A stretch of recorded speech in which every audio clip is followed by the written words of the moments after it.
Welcome my dear students.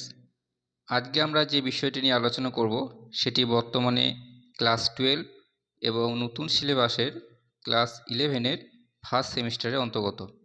চ্যাপ্টারটির নাম হলো পদার্থের কঠিন এবং গ্যাসীয় অবস্থা, অর্থাৎ solid and gaseous state of matters. তা পার্টিকুলার যে টপিকটি নিয়ে আজকে আলোচনা করব সেটি হলো বিভিন্ন ধরনের ঘনকাকার একক কোষে অবস্থিত মোট কণার সংখ্যা নির্ণয়। প্রথমে যে একক কোষটির মোট কণার সংখ্যা নির্ণয় করব সেটা হচ্ছে সরল একক কোষ। আমরা মোট 3 ধরনের একক কোষের কণার সংখ্যা নির্ণয় করব। সেগুলো হলো প্রথমে সরল একক কোষ, তারপর করব পৃষ্ঠকেন্দ্রিক একক কোষ এবং 3 নম্বরে করব দেহকেন্দ্রিক একক কোষ। এবং এই প্রত্যেকটি একক কোষই হচ্ছে এক্ষেত্রে ঘনকাকার একক কোষ, অর্থাৎ কিউবিক ইউনিট সেল। তা প্রথমে আমরা যেটা নির্ণয় করব সরল একক কোষ বা আদিম একক কোষ, অর্থাৎ যেটাকে ইংলিশে বলা হয় সিম্পল ইউনিট সেল বা প্রিমিটিভ ইউনিট সেল। সেই সেলে মোট কতগুলি কণা আছে সেটা আমরা নির্ণয় করব। বোঝার সুবিধার জন্য ধরো তোমরা এটা একটা একক কোষ বা ইউনিট সেল। কীরকম এটা হচ্ছে একটা ঘনকাকার একক কোষ। এখন এই ঘনকাকার একক কোষটির মোট শীর্ষবিন্দু কটা? 8টি। 1 2 3 4 আর নিচের দিকে 4টি, 8টি শীর্ষবিন্দু আছে। তাহলে এটি হচ্ছে শুধুমাত্র একটি একক কোষ। এখন এই একক কোষের এই প্রত্যেকটি শীর্ষবিন্দু মিলে মোট কতগুলি কণা আছে সেটা আমরা নির্ণয় করব। ধরো এটি হচ্ছে একটা কণা, সেই কণাটি ধরো এই শীর্ষবিন্দুতে অবস্থান করছে।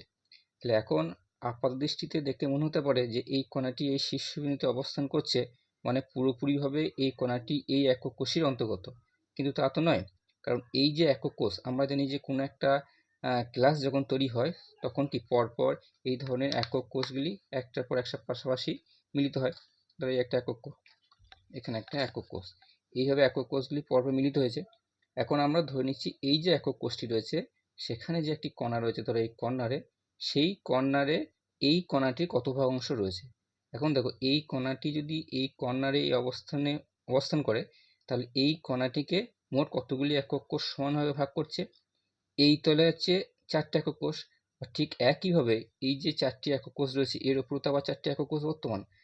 এই কর্নারে যে কণাটি আছে সেই কণাটিকে মোট 8টি একক কোষ কিন্তু সমানভাবে ভাগ করছে। অর্থাৎ আমরা ধরো এই একক কোষটা, ধরো কণাটি এই কর্নারে এইভাবে অবস্থান করছে, তাহলে শুধুমাত্র দেখো এই কণাটি কিন্তু এই একক কোষটার ভিতরে কিছুটা অংশ ঢুকে গেছে, কিন্তু বাকি যে অংশগুলো রয়েছে সেটা কিন্তু বাকি 7টি একক কোষ সমানভাবে ভাগ করছে। 4টি হচ্ছে এই তলে আর 4টি হচ্ছে ওপর তলে। তাহলে আমরা এখন শুধুমাত্র এই একক কোষটার এই কর্নারে কতগুলো কণা রয়েছে সেটা যদি বিবেচনা করি, তাহলে দেখছি যে এই কণাটি এই একক কোষের ভিতরে এইভাবে ঢুকে রয়েছে কিছুটা। এই অংশটা হচ্ছে একেরাট অংশ। কীভাবে একেরাট অংশ হচ্ছে দেখো, যে একটি কণা এই কর্নারে, এই ক্লাসটার এই কর্নারে যে কণাটি রয়েছে তাকে মোট এই তলে 4টি আর ঠিক ওপরের তলে আরও 4টি, অর্থাৎ মোট 8টি একক কোষ সমানভাগে ভাগ করছে। কটি কণাকে? একটি কণাকে। তাহলে আমরা এখানে দেখতে পারি যে মোট শীর্ষবিন্দু কটা, তাহলে এরকম এই কণাটার শুধুমাত্র একটার জন্য একেরাট অংশ, কিন্তু এই কণা এই একক কোষটার মোট শীর্ষবিন্দু হচ্ছে 1 2 3 4 5 6 7 8টা শীর্ষবিন্দু আছে। তাহলে মোট 8টা শীর্ষবিন্দু, আর একটা শীর্ষবিন্দুতে ভাগ পাচ্ছে কত করে? এই একেরাট করে। এই যে কণাটি, এই কণাটি এই কৌণিক বিন্দুতে যতটুকু অংশ ঢুকে থাকছে সেটা হচ্ছে একেরাট অংশ। তাহলে এইভাবে একেরাট অংশ, আবার এই কৌণিক বিন্দু একেরাট একেরাট একেরাট করে মোট কটা কৌণিক বিন্দু আছে? শীর্ষবিন্দু হচ্ছে 8টি। 8 ইন্টু একেরাট, তাহলে মোট কণার সংখ্যা হচ্ছে 1টি।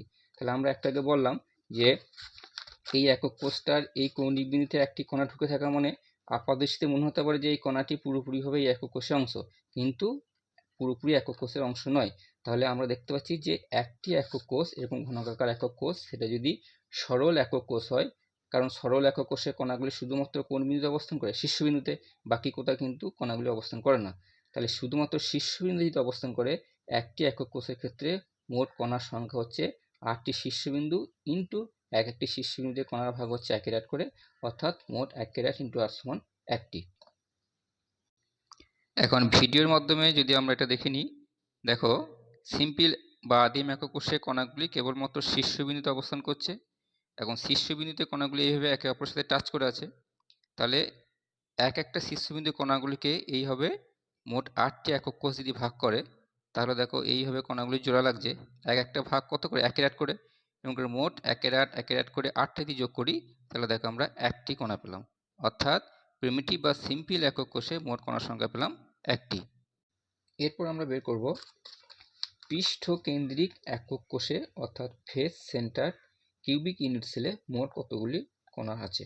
অর্থাৎ এটা একটা ধরো একক কোষ, ঘনকাকার একক কোষ, এবং সেই একক কোষের পৃষ্ঠকেন্দ্রিক একক কোষ যদি হয়, পৃষ্ঠকেন্দ্রিক মানে কণাগুলো কোথায় অবস্থান করবে, প্রত্যেকটি শীর্ষবিন্দু মানে 8টি শীর্ষবিন্দুতে অবস্থান করছি, তার সাথে সাথে কণাগুলি এই প্রত্যেকটা পৃষ্ঠ তার একদম মধ্যবিন্দুতে অবস্থান করবে। অর্থাৎ এক্ষেত্রে কণাগুলি এই শীর্ষবিন্দুতে এইভাবে অবস্থান করছে, তার সাথে সাথে প্রত্যেকটি কণা মানে প্রত্যেকটি পৃষ্ঠতলের মধ্যবিন্দুতে এইভাবে কণাগুলি অবস্থান করছে। তাহলে আমরা যখন সরল একক কোষে দেখেছিলাম তখন কি দেখলাম যে কণাগুলি শীর্ষবিন্দুতে অবস্থান করছে এবং প্রত্যেকটি শীর্ষবিন্দুতে অবস্থানকারী যে কণাগুলো তাকে মোট 8টি একক কোষ কিন্তু সমানভাবে ভাগ করেছিল। নিচের তলে 4টি ছিল আর উপর তলে 4টি ছিল। কিন্তু এখন যেহেতু কণাগুলি শীর্ষবিন্দু ছাড়াও পৃষ্ঠতলে অবস্থান করছে, এখন যখন শীর্ষবিন্দুতে অবস্থান করছে তখন শুধুমাত্র শীর্ষবিন্দুগুলির জন্য ঠিক একইভাবে ক্যালকুলেশন করে দেখে নেব যে মোট কণার সংখ্যা হচ্ছে কটি, একটি। তাহলে দেখো মোট 8টি শীর্ষবিন্দু ছিল, প্রত্যেকটি শীর্ষবিন্দুতে কণার সংখ্যা দেখলাম একের অ্যাড করে, তাহলে মোট কণার সংখ্যা হলো একটি। তাহলে এইগুলি হচ্ছে শুধুমাত্র শীর্ষবিন্দুর জন্য কণার সংখ্যা বেরোলো একটি। কিন্তু আমরা এখন তো দেখছি যেটা হচ্ছে এফসিসি কোষ অর্থাৎ পৃষ্ঠকেন্দ্রিক একক কোষ, তাহলে কণাগুলি প্রত্যেকটি পৃষ্ঠবিন্দু যখন মধ্যবিন্দু অবস্থান করছে তখন ধরে নাও এই একটি কণা এই পৃষ্ঠবিন্দুর মধ্যবিন্দুতে অবস্থান করলো। এই কণাটিকে মোট কটি একক কোষ সমানভাবে ভাগ করতে পারবে, দুটি। দেখো কিভাবে হচ্ছে, ধরো এই একটি কণা এখানে রয়েছে, এর পাশে যখন আসবে শুধুমাত্র আর একটি একক কোষে কিন্তু এইভাবে এগিয়ে যেতে পারবে।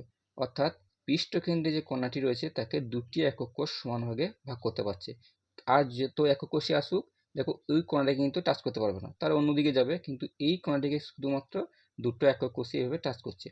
তাহলে এই কণাটিকে যদি আমরা সমান দুভাগে ভাগ করে নিই তাহলে একটা হাফ মানে অর্ধেক থাকবে, একের দুই অংশ থাকবে এই একক কোষটি, আর বাকি যে হাফটা অর্থাৎ একের দুই অংশ সেটি থাকবে এই একক কোষটির অন্তর্গত। তাহলে শুধুমাত্র একটি পৃষ্ঠের জন্য এই কণার ভাগ কত হচ্ছে একের দুই করে। তাহলে মোট কতগুলি পৃষ্ঠ আছে, 1 2 3 4 5 6, তাহলে প্রত্যেকটা পৃষ্ঠা একের দুই করে ভাগ পাচ্ছে, তাহলে একের দুই ইন্টু 6টা পৃষ্ঠ, তাহলে মোট কণার সংখ্যা হচ্ছে কতটা, তিনটে। এই তিনটে কণা হচ্ছে এই পৃষ্ঠ তলগুলির জন্য মোট কণার সংখ্যা, আর শীর্ষবিন্দুর জন্য কণার সংখ্যা হচ্ছে একটি, তাহলে 1 + 3 মানে 4টি। অর্থাৎ face centre cubic unit cell বা পৃষ্ঠকেন্দ্রিক একক কোষে মোট কণার সংখ্যা হলো কটি, 1 + 3 হচ্ছে 4টি।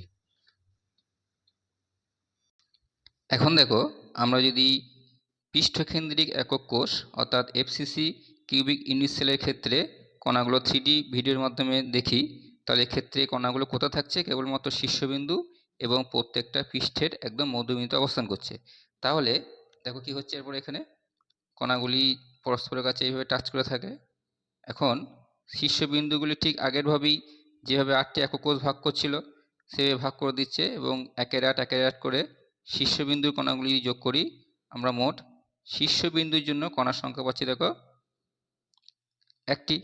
কিন্তু প্রত্যেকটা পৃষ্ঠের মধ্যবিন্দু যে কণাগুলো থাকছে তাকে যেহেতু দুটো একক কোষে ভাগ করছিল, তাহলে এই একক কোষটা পাচ্ছে দেখো হাফ করে। তাহলে এই হাফ হাফ একক কোষগুলি যদি মানে হাফ হাফ কণাগুলি যদি যুক্ত হয় তাহলে এই দুটো হাফ নিয়ে একটা তিনটে, তাহলে মোট কণার সংখ্যা হচ্ছিল, যেহেতু আমাদের 6টা পৃষ্ঠ ছিল, 6 × 1 = 2 মানে 3টে, অর্থাৎ মোট কণার সংখ্যা পেলাম 4টি।